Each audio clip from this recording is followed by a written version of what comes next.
Hello, everybody. I am so delighted and honoured to welcome you to the first in a series of what the Adaptivist group are calling the Expert Hour. My name is Isobel. I am the Interim Chief People Officer for the Adaptivist group, and I am so delighted to welcome Petra, who is our expert for this hour and who is going to be talking all things mental well-being. Petra is a renowned author.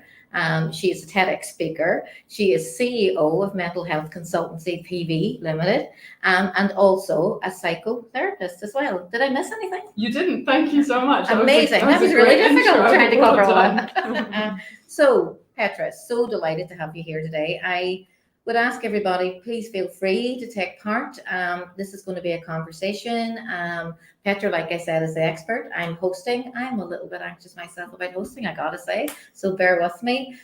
Please feel free to interject and add in some questions, and we'll circle back on those at the end of the broadcast. So thank you so much for joining us.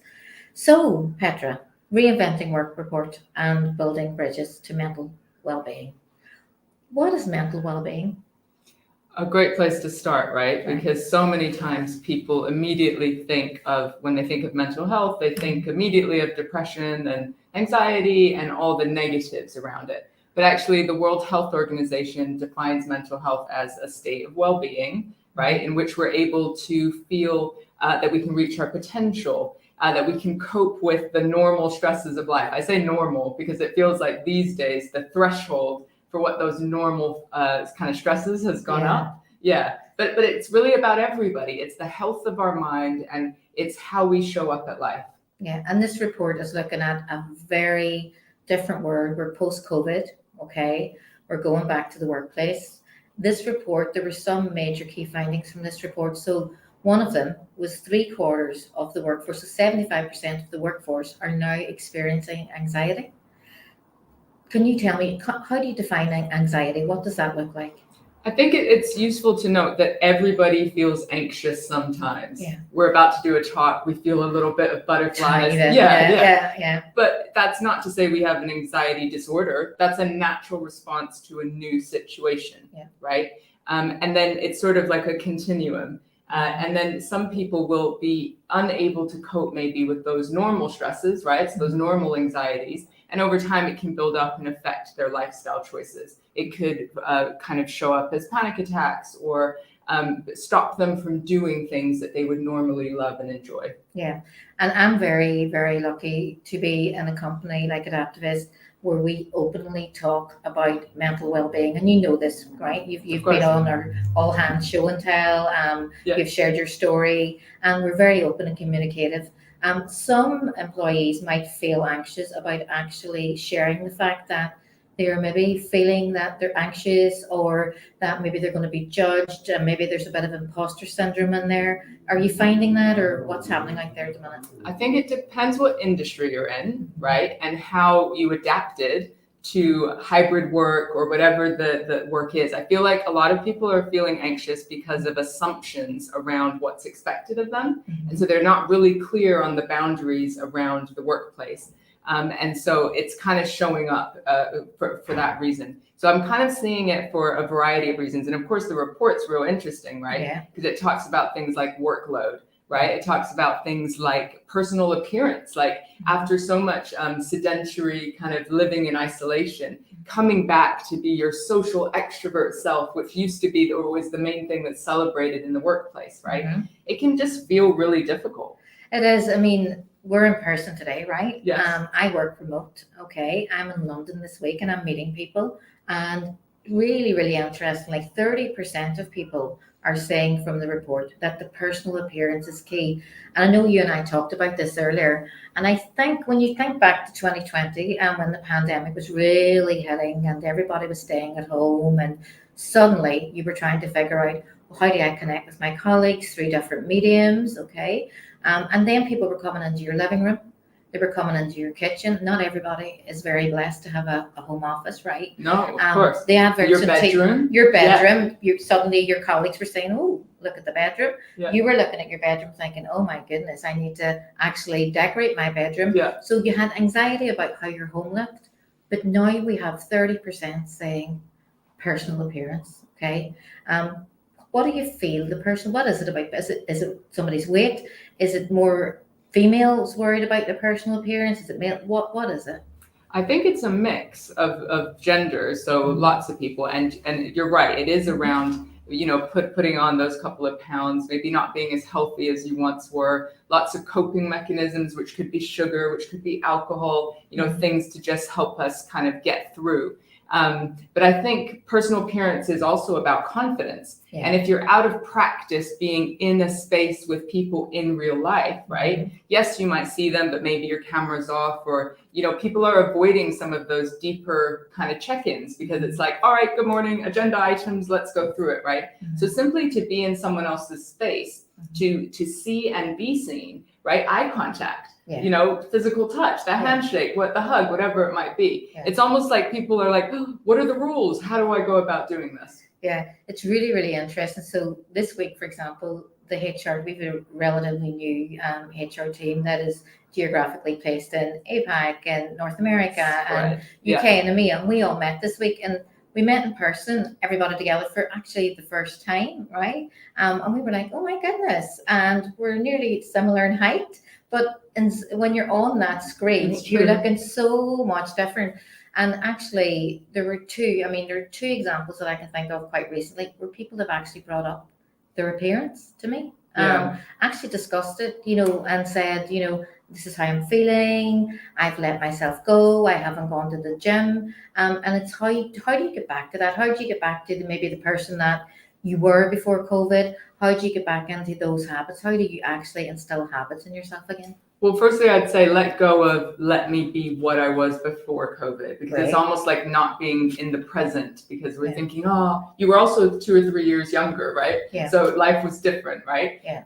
Habits. There's a great book by James Clear called Atomic Habits. That I've read it. I love that one. I've read it. Yeah. And just really simple things, like he says things like make it easy, like fit it into your day, and habit stacking, right? Yeah. So doing small things that are healthy. But firstly, talking about it. Right? Like, because if so many people are experiencing it, then we need people to say, hey, I feel it. Oh, I feel it too.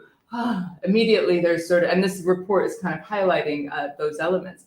And then it's take small steps. So tiny, small steps. It could be your walk. It could be a gym. It could be meeting up with a friend in person because you're going to walk a little bit, whatever it might be. Just start small. Start small. Exactly. So I know for me, for example, I experienced, we know that I was anxious about hosting this today, right? So I've experienced anxiety today. I know that I'm going home tomorrow. One of the first things that I will do, my coping mechanism, is to get into a pod and basically dip in cold water, which really for me is my thing, right? Love it. It just decompresses me. I practice breath works, I do that. And I just don't put unrealistic expectations on myself. So tomorrow night will be a no cooking night for me. I will order in. It's okay to do things like that, right? Yeah. Give yourself a break. That's what we're saying. Yeah. And in the report, really, really interesting. What other key findings came out of the report for you? Did you think, wow, that's interesting? So the other one's around workload and the amount that people are stressed. They're even saying that workload is kind of affecting how my productivity, because I'm feeling so overwhelmed and anxious with the amount that I've got to do that it's actually affecting how I show up, right? Yeah. So I think that's a pretty big one. So really interesting about workload, okay? And I have some very strong views on this, right? So I'm bringing it, right? So my views are, okay, we are, as I said, a remote friendly company, okay? If you want to go into the office, you go into the office. If you want to work remote, you work remote. And in terms of your delivery, so I have a team. I don't check in from, are you Petra signed in at 9 o'clock? Are you checking out at 5 o'clock? Are you signed in at 6 o'clock? Have you done these 10 tasks? Have you fulfilled your OKRs or your KPIs? Have you done that?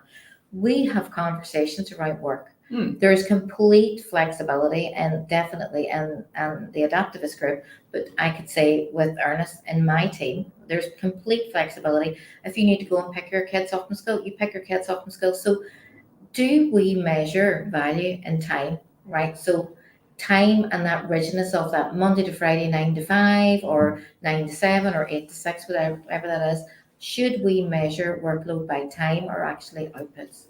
I think the world of work is changing, and we're only in the foothills, right, of what that change looks like. So certainly my belief, and I do this with my team, is it's about output and the value that you bring to the task or the mission or your expertise, whatever it is. So it's, as long as we're all working together towards expectations, I don't care if you've got to pick your kids up, or if I sometimes start really crazy early. And you might like put a little eye up at me because you're like, well, you're a mental health consultant and you're up at 5 or whatever it might be. But we have different patterns where our brain and our focus works to its best. Yeah. And I know we've had discussions with my team about how we work. So when do you feel like you're at your best? When do you feel like you're at your best, right? And that gives us an open platform to say, actually, I'm really in flow between 3 and 6, and I do my most kind of cognitive work then. Not me. That's when I'm going to schedule meetings and do things that are, coffees and networks and things like that, right? Yeah. But everyone's different.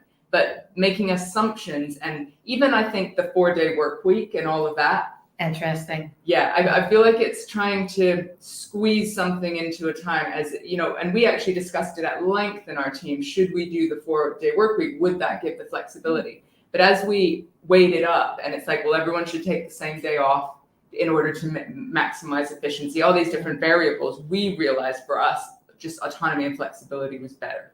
Yeah, there's a lot of talk about autonomy, right? And the 4-day week one is really, really interesting because, right, let's say we had a 4-day week health service. We had a 4-day week fire service, education system, right? So it's the same in any workplace as well, right? We have to deliver to our clients and our customers. So there has to be some level of give and take there, right? So is the 4-day week an answer, or is it actually that you have an incredibly generous holiday allowance, some unlimited leave allowance, or whatever that is in your company, and that you have the flexibility? But also for me, what is a huge thing at the minute is psychological safety. That's massive at the minute, right? Or you can't do autonomy and flexibility well if you don't have a baseline of psychological safety. Yeah. Right? Because you just described real trust in your team, right? Not micromanaging, knowing that they're going to come to you if they need something, and everyone's an adult and can communicate, and you've got to set that scene a little bit. Yeah. And so companies, this is what I mean by the 4-day work week or even unlimited leave. Like if it's a bit gimmicky and you're doing it to be seen to have mental well-being at the forefront, but actually on the the inside, which is where people talk to me, right? It's unsafe.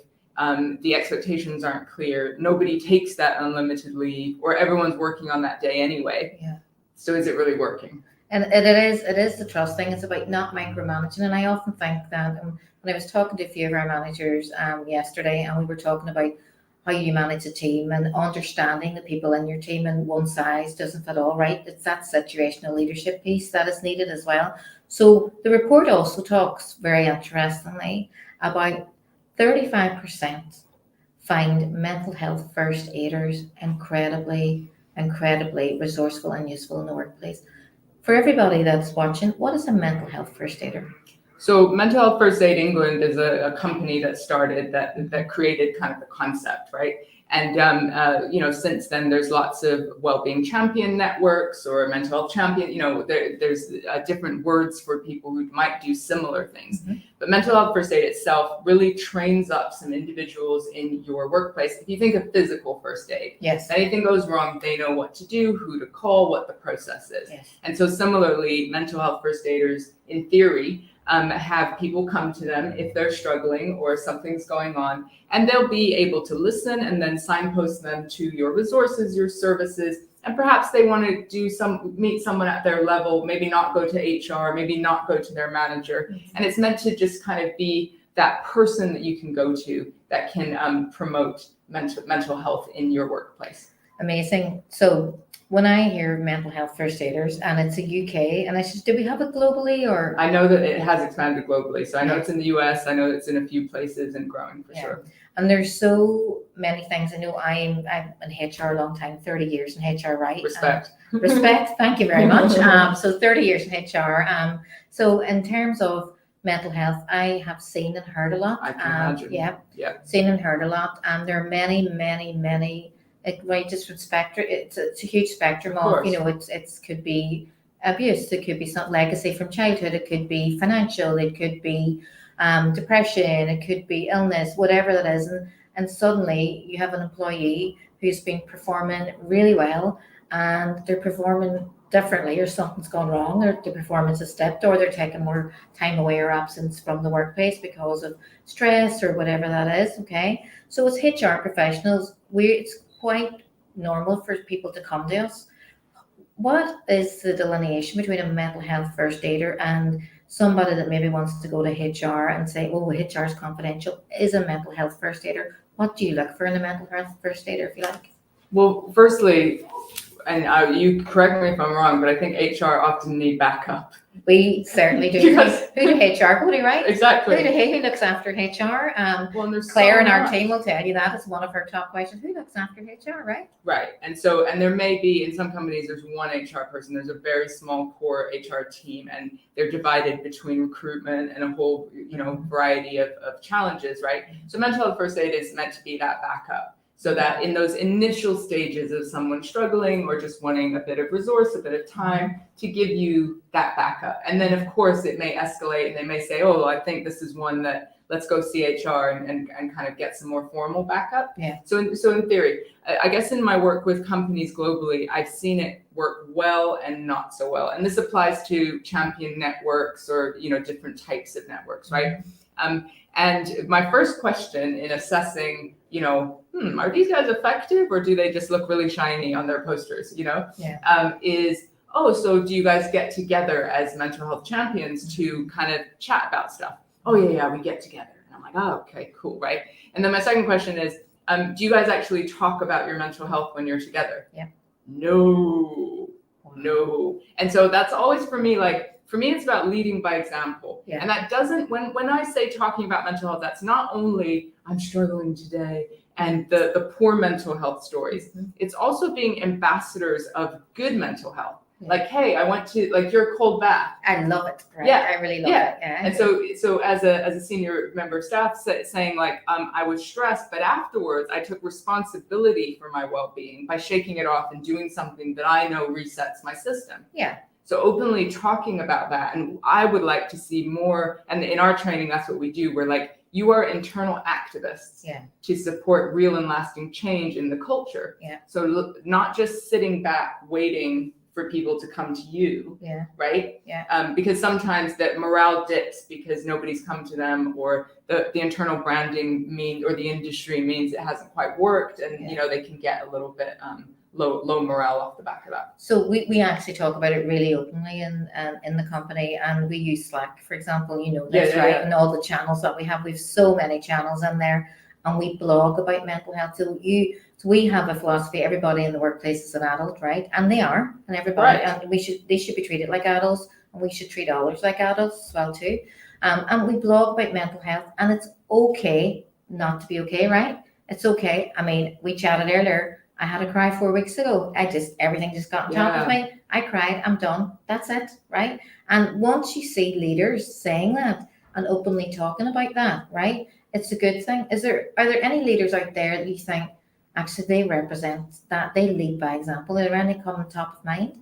I think there are loads. There's lots of leaders. Like sometimes there's this narrative that's a bit like us versus them. Like, oh, we're all trying to do the culture, but those leaders up there, and of course there are those leaders up there that maybe don't get the agenda, but often there are influencers, so people who do get it, who are at the top that can work with wellbeing champions, people teams doing strategy to kind of roll it out and influence the rest of the exec level. Yeah. So we've got some on our advisory board. We've got Kirsten Ferber, who's the Chief People Officer at Channel 4. Oh, wow. Yeah, so I'm seeing amazing humans really creating a difference within their networks. And you can see the City Mental Health Alliance, a lot of them coming together. But I think we're in a place where we need to move past World Mental Health Day, get some leaders to say what they're struggling about. That's useful, but I think we're ready to move. The world of work is changing so rapidly that if we don't evolve our mental health approach in the workplace, we're going to be left behind. And we're seeing the results of that through people leaving. And the report mentioned burnout, that workload leading to burnout. Yes, right? We're seeing a lot of that. So the burnout, okay, and burnout is a topic, and I'm respectfully going to say that burnout we manage our own time, right? We manage our own workloads, in essence. We manage how we perform in the workplace as well. How do managers help employees avoid burnout? So step one is having some education about it, because people have all sorts of ideas about what burnout is, and there's actually 12 stages to burnout. Oh, Yeah, exactly, right? right. I didn't know that. Well, Okay. and the first stages are things like working harder. If I can just do this all-nighter, I'll get there, right? And then it's like revision of values, so letting go of the things that you know make you feel good, right? Yeah. So you're like, oh, I'll get to that next week, I'll get to that next month, right? So there's a whole kind of spectrum. And interestingly, step 11 is depression. And so, yeah. Oh. So like inner emptiness is I think step 10, and then depression. And so that kind of hopelessness kind of feeling, right? We've also got reduced empathy and compassion, or displacing conflict. So we build up our stress here and then we take it out on the people closest to us often, right? We tend to do, because it goes back to that psychological safety piece. We hurt those that we love dearest, right? Because we feel safe with them. Is that right? It is. It's absolutely right. Yeah. We feel safe. We can be ourselves.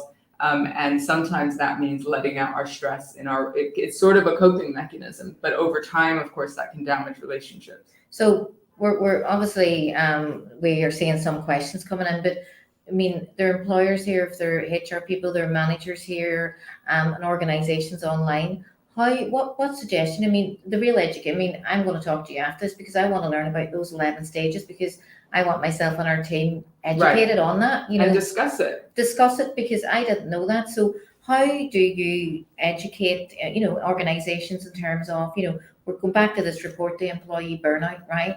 And it's that word, the burnout. We don't want them to get to that stage. So are you recommending, or would you recommend every organization should have a mental health first aid, or what steps should an organization take? Every organization is different. Mm-hmm. And I think it's important to brand, what's going to work for you. So we've had, mental health buddies. We've had, in construction companies, they wear something on their hard hat that just says, here to talk, or, make it relatable to your industry, your generations, your age ranges, right? Yeah. I do think every business needs a focus on mental health, whatever that looks like. And burnout needs to be talked about. And if it isn't, it ends up showing up in people leaving your business. So there's a big buzz around talent retention, and some of that showed up here, right? Yeah. Workload, burnout, but then people leaving, right? Yeah. And so this is what's affecting the bottom line of a business. Yeah. So recruitment costs and all of that. And so burnout isn't just, people are going to want more duvet days or time off. Yeah. That's not always the solution. That's only if you're past stage 12. And it can take up to 2 years to recover if you get that far, right? And who wants that as well? And then normally when you get to that stage, the depression stage, it's the natural default is medication, right?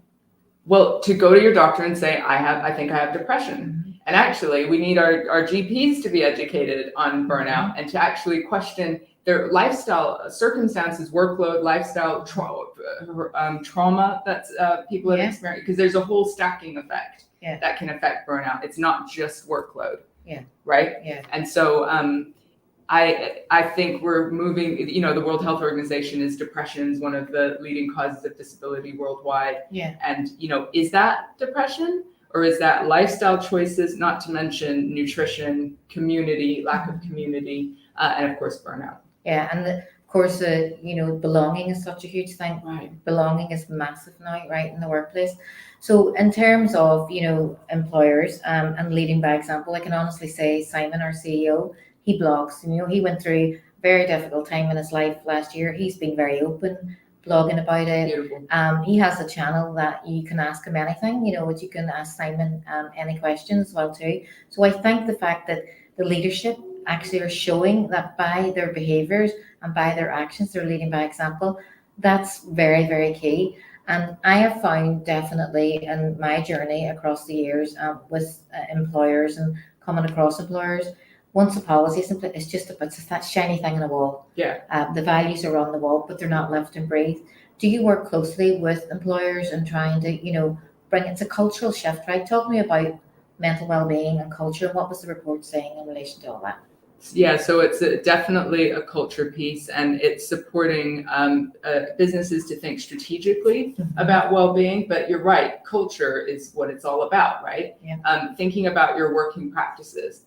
And so again, it's getting together, even if it's your micro team, because sometimes when I do training or workshops, they'll say we have pockets of psychological safety, but not the whole thing. And that's quite normal because people lead managers, right? Yeah. Not companies, Yeah. is what the saying That's right. is, right? That's right. And so you can have a conversation about, well, how do we work together? And it sounds like you've done that with your kind of pocket of your team. We do. We have really open conversations, and everybody, you'll know this, right? Left side of the brain, right side of the brain, and everybody learns differently. There's situational challenges, and there's conversations that happen with individual and team, but we collaborate. It's that collaboration piece as a team. I know that talking about mental well-being is so important, and it's that conversation. But some people still to this day, I think, see it as a weakness in declaring it to an employer.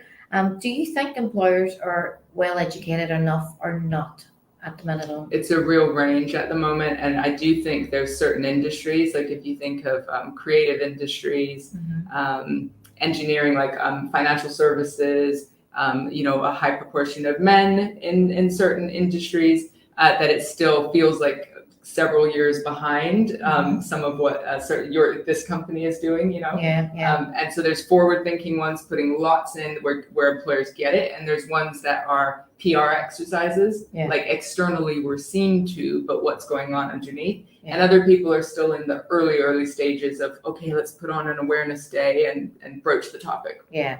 And it's it's the optics versus the action and the doing, right? Which is really, really important. Yeah.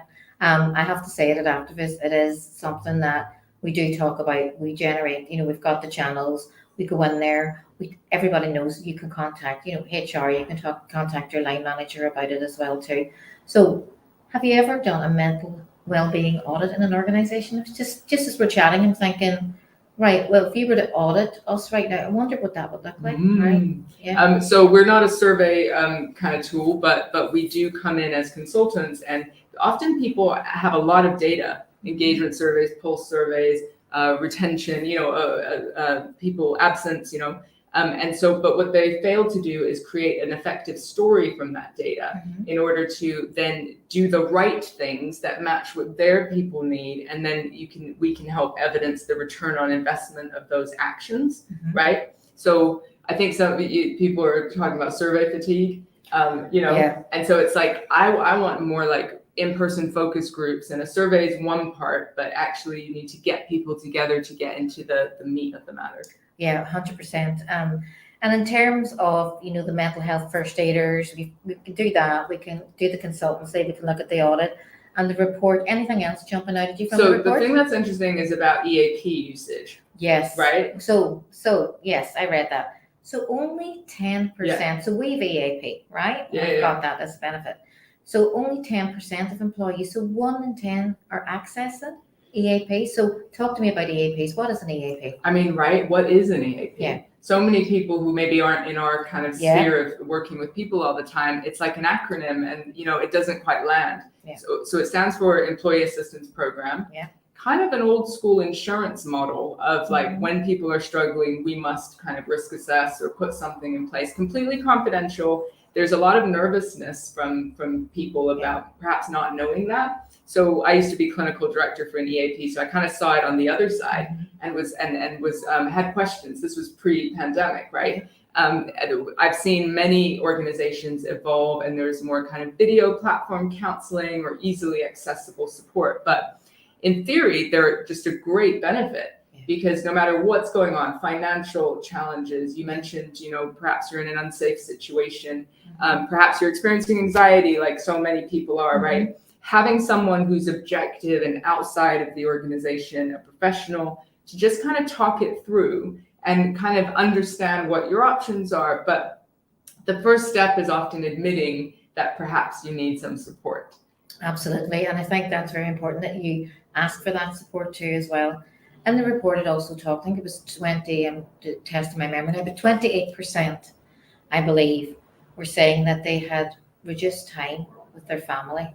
Now, I've thought about this, and you're the expert, so you tell me.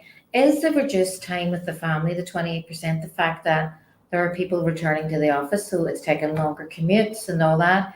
Is the 28% for another reason? So looking to be guided in this one. Well, I think anxiety is often our imagination running wild as well, right? So that overthinking, yeah, nearly, so it's right? overthinking. Oh, I do that. I overthink a lot, Yes. right? So this anxiety of like, oh, we've been working from home. And then for people who are now commuting, however many days, this kind of anxious thinking about like, oh, maybe I won't have time for my hobbies or my children or whatever, right? Mhm. And so I think there's probably a gap between that fear versus actually, if I protect my time, if I consciously, create some boundaries, if I communicate with my manager about what I need, in many places, not all, because there are kind of toxic workplaces out there, but in many places, you could then create, you could focus on what's in your control and find that small chunks of real presence with family without the distraction from our devices, right? Because that's The another devices thing. are, Yes. yes. I still, our children are in their late 20s, mid 20s, right? I still have the rule, no phones on the table. Family time is really important. That conversation, exactly what we're doing right now. How important is that, right? Crucial Yeah. for our well-being. Yeah, I actually read something last week and I thought it was really interesting, and it talked about time, your time, how precious your time is. And actually, do not lift your phone in the morning before you get out of bed. Do not lift your phone. Do not let anybody steal that time in the morning when you first wake up as well too, and you spend that time. I also read something about, and it might have been yourself, but I'm not sure, that the emerging trend that we're going to see is focus.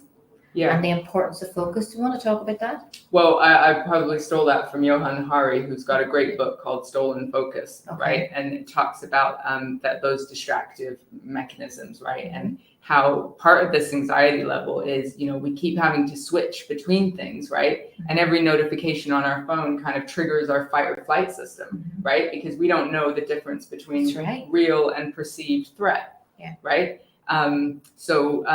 Focus, and that's what I mean about the new world of work. It has to be less about time, because we know that for many industries, many people, that 3 to 5 p.m., like their presenteeism, there's loads of statistics around that, right? And so actually focus and honing your focus through physical health practices, mental health, well-being practices, I mean, that's gonna give people the edge as we move to a place of like more numbing and avoidance, and actually moving away from creativity. And the people who can hack it, will definitely have the edge in the future. Yeah. And I think, we talked a lot here, right? We talked about anxiety. We talked about the impact on, the worry that people have about their appearances. There's maybe financial worries in there. There's about spending time with your family, and there's focus. There's burnout. There's increased workloads as well too. There's a lot No wonder going on. People are anxious. People are anxious, right? And then we talk about the impact when you left that device, and it's suddenly, you've got keyboard warriors. So would you say to me, for example, in person right now, what you might put in a keyboard later, in the evening, and that all adds to it as well too. So, but like we're doing today, just keep having the conversation. What's your advice? It's conversation, but I feel like there's certain, when I was in a really dark place many years ago, I would find people that would reflect that was okay to stay there, to almost stay stuck there, So sometimes we need those networks that are like, oh, me too, like I'm struggling, and we need that community to feel like we're not alone. But sometimes we can get stuck in, I'm just going to chat to the person who lets me have a good rant and a moan and never kind of challenges me to take personal responsibility for my well-being. And that's a bit radical, because sometimes the narrative is it's just a chemical imbalance and this is just the way it is. But so having conversations that are like, okay, what's one thing you're going to do to invest in yourself today, right? And doing that as a team, and going, what brings you joy? And like connecting to the good bit, like what's one thing you're grateful for? There's so much science behind how that affects our brain positively. I want to see more positive accountability about bringing the light into a world of, so much fake news and intensity. Yeah, exactly. And gratitude for me is that thankfulness when I open my eyes in the morning. I genuinely do. But really interesting that you say that, because Diana from my team, I met her this morning, and her parting words with me for me, and I'm going to see her after this, was look after yourself, get some downtime, take some time for yourself. So even though we're a team and we're encouraging each other, I mean, she did make me think. I got into the taxi and I thought, she's right. I've been running at full throttle these last few days. Yeah. Let's take some time and take it back. So hence the cold bath tomorrow. So the report, okay. So if you were asking our audience out there today, what is your major takeaway from this report? I think, of course, it's highlighting the different types of anxiety that are out there, right? And the different proportions of people that are experiencing it. But from my perspective, it's not all doom and gloom, right? It's kind of a natural response to a collective trauma that we've all been through It's from a the trauma. pandemic. We've been traumatized. Yeah. COVID has traumatized everybody. I mean, who would have thought? I mean, where I live, you had to have a letter to drive. If it was essential, essential work or letter to drive. It was so strict. Who would have thought in 2018 that we were going to go through that? I mean, resilience. Let's talk about resilience, right? So define resilience, because we talk about. There's different definitions, so I'm not going to quote because I feel like I'm going to get it wrong because there's different ones.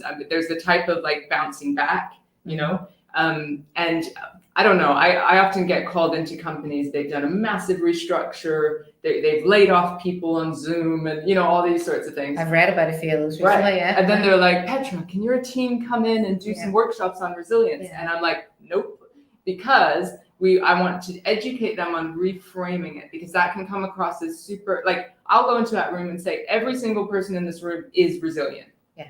You're not coming at it from a deficit, right? Yeah. Right? So if we've been through the pandemic, but also all the personal things that many of us have been through, you are resilient, even if you've fallen apart, even if you sometimes not felt great, right? Or have a broken arm currently. Well, exactly. Yeah. It doesn't take away your resilience. Yeah.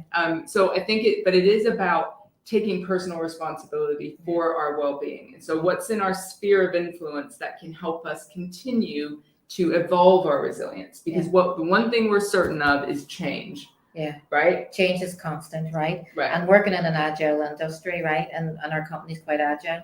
Change is constant and change is okay, but not everybody is okay with change. It's difficult, isn't it, really? I mean, we should be getting used to it by now, but I just moved house and, I grew up, nomadic existence, bounced around lots of places all the time, not in my control because it was just parents and community that was moving me around. Just moved house, moved area, no big deal, right? Yeah. Massively triggering, right? Yeah. Because I live with PTSD and it kind of brings up other stuff that makes my body feel unsafe, even though it's not logical, right? And but with work, I run my own business and I massively take risks and it's like change that's sort of in my control in a strange way. Yeah. So like everybody has a thing from their story that affects them. Yeah. Shall we take some questions? I can see that there are some, which is great. Let me see. How do I get to these questions? Let me see. Can you read that? Yeah, because I've broken arm again. Yeah, no, of course you do. Okay. So we've got a comment there. Okay, so remote workforce should not rely on video calls for everything. It's important to remember that video calls aren't always needed. In fact, they can actually waste time and slow productivity if not used properly. I completely agree with this. Wow. Like I'll sometimes say, should we just get on a call because then I can walk and talk? Yeah. And I would like that. I just set up 3 calls the other day so I could walk around my park and be moving while how can you encourage? But for some companies saying something like that is super radical. What do you mean? Yeah. But also challenging meeting culture, which is everything's a Teams meeting. Yeah. Everything's an hour. It really doesn't. That's right. Be that we way. Actually do 30. We do, we kind of recommend do 15 if you can do 15, do 30 if you can do 30, and try and get through it. It's like that output thing again, that productivity. The 60-page document is not needed to prove that you are a good worker, right? One paragraph could probably do it, right? And that's funny. We had this conversation as a team yesterday. So our next question, I think is from Sarah. So how do we open up the conversation about mental health at work without fear? That is really interesting, Sarah. So, Sarah, for me, I'm not the expert, but okay. So I think it starts with yourself and being brave. Would I have talked about, for example, I personally went through menopause the last 7 years. It hit me like a freight train. I didn't know it was menopause. I honestly didn't. I wasn't educated. And I suddenly was dealing with a mind that was overthinking and all the other symptoms that come with it.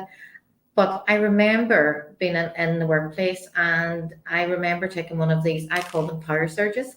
And I was standing in front of a room of 16 people, and I thought, I can either get on with it, ignore it, and stress myself out, or I can address it. So I addressed it, and I informed that room, and I was HR director at the time, and I informed that room that I had started menopause, and I started the conversation. Somebody has to start it, Sarah. Do you agree, or is there other ways to do it? Well, I completely agree, and you're in the experience, and either it takes a lot of energy to hide that experience, right? And to be like, oh, excuse me, I just need to take a call, or like cloak and dagger it, right? And actually that leads to anxiety, because then you're like, oh, maybe they knew, and oh my God, I didn't perform at my best. And so just kind of having it out there and saying, hey, I'm dealing with this thing is always better. Right. And it's having also that support, Sarah, in work, that you're supported, and we go back to that psychological safety piece as well. Right. So Emily is asking, what tips would you have for a manager on encouraging their team to talk about mental health openly? Over to you. Yeah, great. So a manager needs to start. And so at the beginning of my team, when we were just kind of a fledgling group, I kind of started an exercise where we set up the day. It was sort of a values exercise where we started our team meetings, and we would ask questions that were deep or light, or like what brings you joy, or what's your favorite food, or things to get to know each other and connect, but also things like what's the biggest challenge you're facing at the moment, or things of that nature. But whoever asked the question had to start. And so at the beginning, it was me, the CEO and founder, who would say, oh, hey, my kids are acting up, or this kind of thing is going on for me. And we always closed out our meetings with, so what's one thing you're going to do to invest in yourself today? Amazing. So we kind of top and tail it with so that's the more kind of formal bit. But then there's a whole bunch of ways just in your one-to-ones. And the crucial thing is the manager training we do is all about supporting. Oh, there's so many misconceptions that managers have about how to support, right? Yes. Right? So they think, oh, everyone's going to want a day off, so I'm not going to bring it up. And actually, for many people, work is what we call a protective factor. Right? It's like my routine, my community, maybe purpose, maybe fulfillment. Like there's a whole bunch of like benefits in that sense for many people, not all, but for many.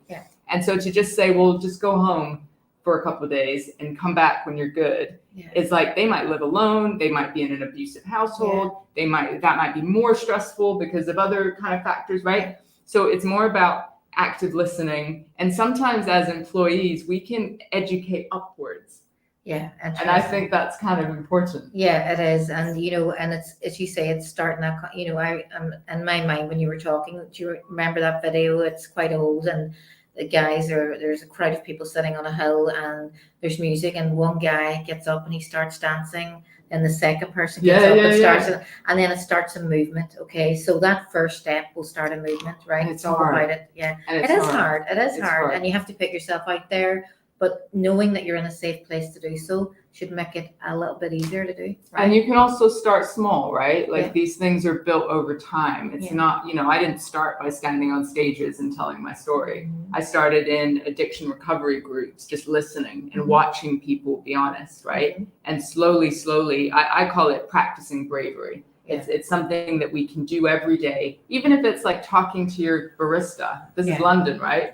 Where it's like eyes down, Oh, it's tough. No contact. Don't look. And I think one of the things that, and we didn't bring it up, and I meant to bring it up earlier, was being your authentic self, right? Authenticity is so important, because you can't keep a mask for long, right? You have to just be yourself. Don't worry about being judged. And on the appearance thing, and in the report, obviously the stat that came out, that there was 38% were worried about their appearance and going back to the workplace. And Emma Thompson, the actress, she speaks so well about this. This is your vessel. This is you. Don't let anybody judge it. This is your home. And I think she speaks so eloquently about it as well too. I think she's got a great take on it. I do think there's something about many people are still very isolated. And I remember Adaptivist previous reports around loneliness and what That's people isolation, yeah. were experiencing. And I think that's like we talk about self-help as if it's something you only do alone. Yeah. And I know it's not always that way, but this kind of, selfies, self-help, like this is go away and do your self-help and then come back to the group. When actually what we're longing for, like you said before, is belonging. We're longing for connection. We're longing to be seen. And so I want to do like us help, not a poetic, I got to work on it. Mm-hmm. But, that it's the connection piece where I share something or like, let's do that different thing together, right? Yeah. Which then gives us those greater benefits. Well, actually, just on that. Yeah. So my daughters were encouraging me to step out of my comfort zone. So after COVID, what I did was my first step was as part of a new group. That evolved into, I set my own dipping group up. So we have a community of 13 women who support each other, who we've had a holiday together, we dip together, we share everything, we have conversations, we've been in the sea, we've cried together, we've hugged together, we've laughed together. So I have found, it's a bit clique, but my tribe, if you like, and that's my support network. And I think it's important to have something supporting you outside of work, outside of your family as well too, right? And have your own identity as well as a person, right? Beautifully put, and what a great example. And I imagine it took a little time to build that. Yes, and it was out again, a bit like hosting this today, but out of my comfort zone, right? Sure.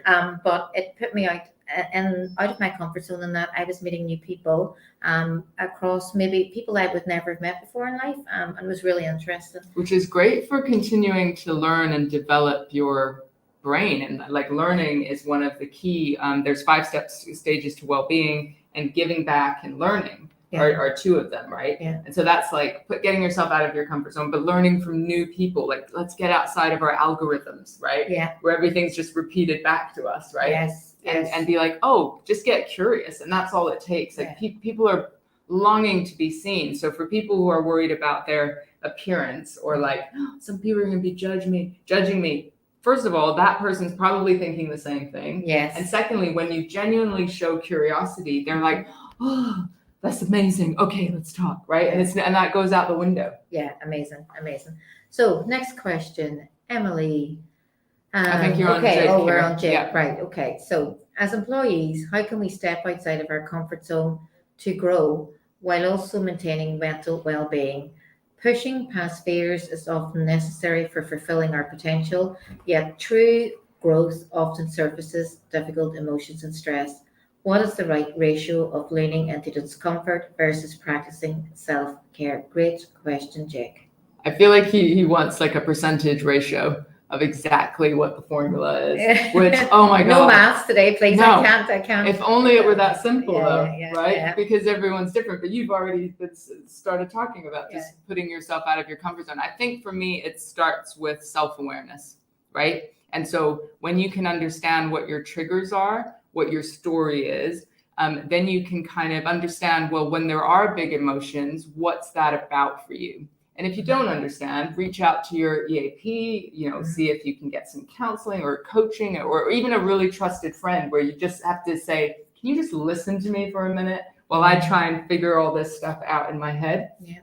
So sometimes getting out of your comfort zone is self-care. That's what people don't get. It really is. And I mean, I'm not going to encourage Jake to do a cold water dip, but I suggest just do it, Jake. But stepping outside of your comfort zone, it's really important because, it goes back to that diagram. You only grow outside. You don't grow in your comfort zone as a human being, or whether that's in your personal life, as an individual, in your work life. You do not grow. You stay stagnant. You have to grow, right? Completely. But sometimes it's okay to press that pause button, and you might be doing the growing in your house for a little bit, right? So it's like sometimes we need to consolidate the learning and the feelings and emotions that have been, have come up when we've put ourselves, I often talk about the vulnerability hangover. So I stand on stage, hundreds of people, I tell my story of trauma and addiction and different things. Yeah. And at the beginning, and it's not my term, it's Dr. Brené Brown's. And at the beginning, it would be great and you'd get the adrenaline, but the next day, I wouldn't want to leave my room. I'd be like, oh my God, nobody see me. Don't open the laptop. You know what I mean? Yeah. And it's just because you've got that fear thing, right? You're coming down off it. Yeah, you're coming down. But if you kind of have a term for it, I was like, my vulnerability hangover used to last up to 3 days. Not that extreme, but like the feeling of like, ooh, you know. Yeah. And now it either doesn't happen, maybe 10 minutes, or maybe that evening I'm gonna just like you, just do something that's really for myself, and I'll be okay. So it's like you have to know, Jake, what experiment is how I would approach it. Yeah, all about experimentation, right? Totally. So next question from Lauren, and we're near time, but do you have any tips for catering for introverts and extroverts equally in the workplace? So I'm going to ask you to answer that, but what I'm going to say is, Lauren, and may not seem it, I am quite introverted in that, and we talked about this earlier, right? This is scary. Yeah, so I have pushed myself out of my comfort zone today, and it's been nearly a physical push for me to do that and hosting this, right? And hopefully I have done okay. We've had a conversation because I like talking and all that. But you're the expert. Any tips for catering for introverts and extroverts? Well, I think many workplaces celebrate extroverts. Yeah. Right. So there's this kind of, we do social things to celebrate, all cameras on, the loudest person in the room, gets gets heard, and don't get me started on the patriarchy, but that's a whole other episode, right? Yeah. And so I think it goes beyond introverts and extroverts. So we've got to be inclusive, right? Of so many different types of experiences and different ways of showing up. I quite like in a team meeting, if you're virtual or not, doing little breakout groups so that you can talk to 2 people or 3 people to do your checking in and kind of connection that way. And then coming back into your bigger group. And you can do that online, or you could do that, like talk to the person next to you. So it's not always like a share with the group, which can feel a little bit terrifying. It can. Yeah. And also have your voice heard on your anonymous surveys. What do you need to be able to do your work well and be heard? Yeah, funny. We just looked at anonymous survey tool this week as a team, and we asked the question: is it ever completely anonymous? And this one actually is. It's a great tool, and it's making sure that then you act on it. So you can do all these surveys, right? As employers, that's great. We survey our workforce.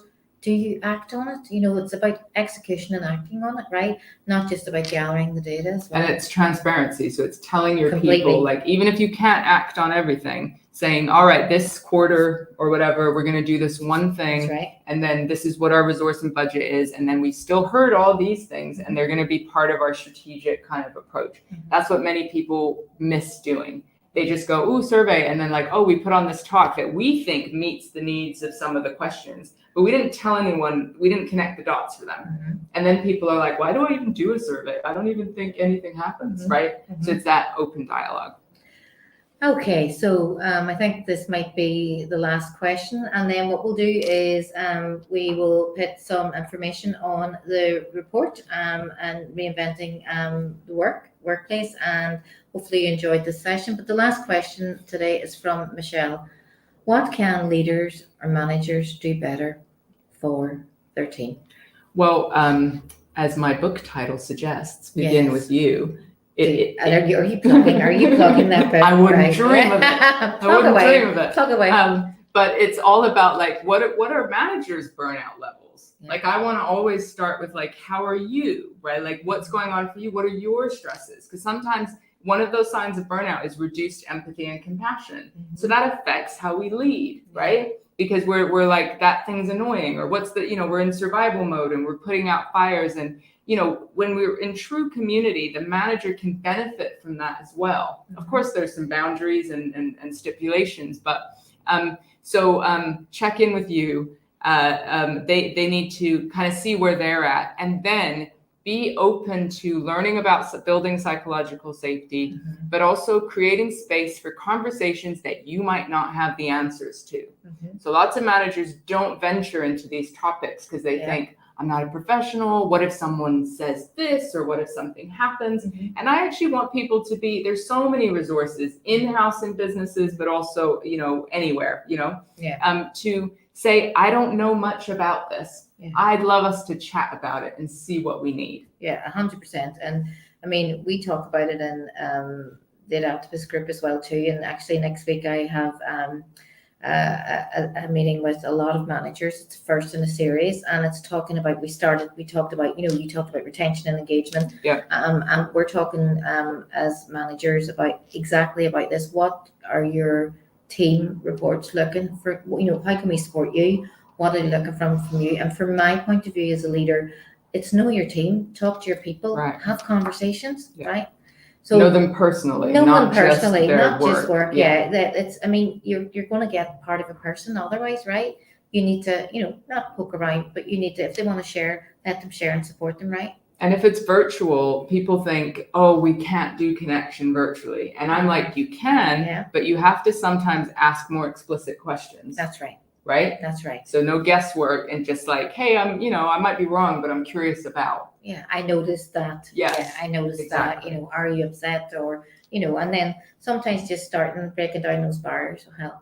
So have those conversations. Well, I've loved our conversation It's been today. great. Yeah, it has. I really am going to contact you about those levels. Of course, I'm interested in that. So thank you so much for joining us today. I really appreciate it. And I hope you look forward to the next episode of the Expert Hour with the Adaptivist Group.